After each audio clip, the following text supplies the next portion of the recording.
শিক্ষকসকলে ছাত্ৰ ছাত্ৰীক যদি বেয়াকৈ কিবা এষাৰ কয় তেতিয়াই কিন্তু পিতৃ মাতৃসকলে খৰ্গহস্ত হৈ তেওঁলোকে আইনৰ ওচৰ যায়গৈ, পুলিচৰ ওচৰ গুচি যায়, শিক্ষকে মোৰ ল'ৰাক কিয় বেয়াকৈ ক'ব।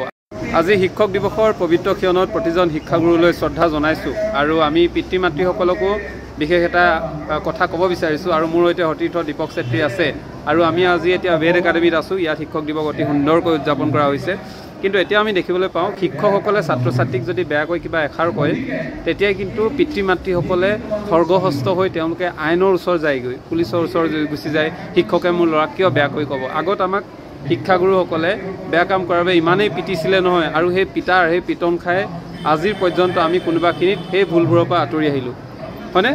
এতিয়া কিন্তু কিবা এটা ক'লেই পিতৃ মাতৃসকলে যি ধৰণৰ কয়। সেয়েহে আজি যিহেতু শিক্ষাবিদ তথা প্ৰাক্তন ৰাষ্ট্ৰপতি সৰ্বপল্লী ৰাধাকৃষ্ণনৰ জন্মদিন আৰু শিক্ষক দিৱস হিচাপে উদযাপন কৰা এই পবিত্ৰ ক্ষণত কেৱল শিক্ষাগুৰুসকলক আমি সন্মান কৰিলেই নহ'ব, ইয়াৰ সমান্তৰালভাৱে কিন্তু প্ৰতিটো দিনতে শিক্ষকসকলে আমাৰ বেয়া পথৰ পৰা আমাক ভাল পথলৈ আগবঢ়াই নিবৰ বাবে যথেষ্ট চেষ্টা কৰে।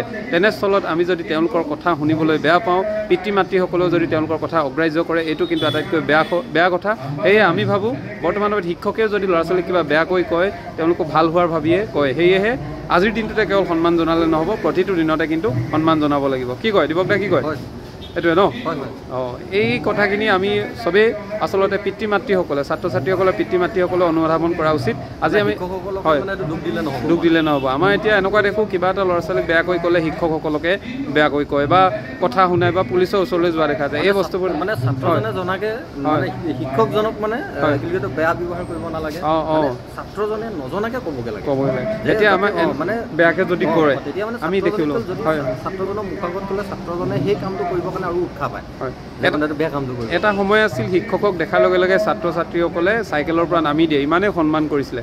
আৰু এতিয়া সন্মানবোৰ ক'ত গৈছে আপোনালোকে নিশ্চয় দেখিছে। ইয়াৰো বহু কাৰণ আছে।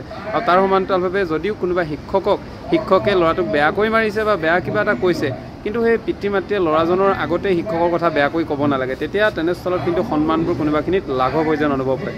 সেয়েহে এইবোৰ ক্ষেত্ৰতো গুৰুত্ব প্ৰদান কৰিব লাগে বুলি আমি ভাবোঁ। আৰু মনলৈ অহা কথাটো আপোনালোকক ক'লোঁ। যদি কিবা ভুল হৈছে ক্ষমা কৰিব। ধন্যবাদ।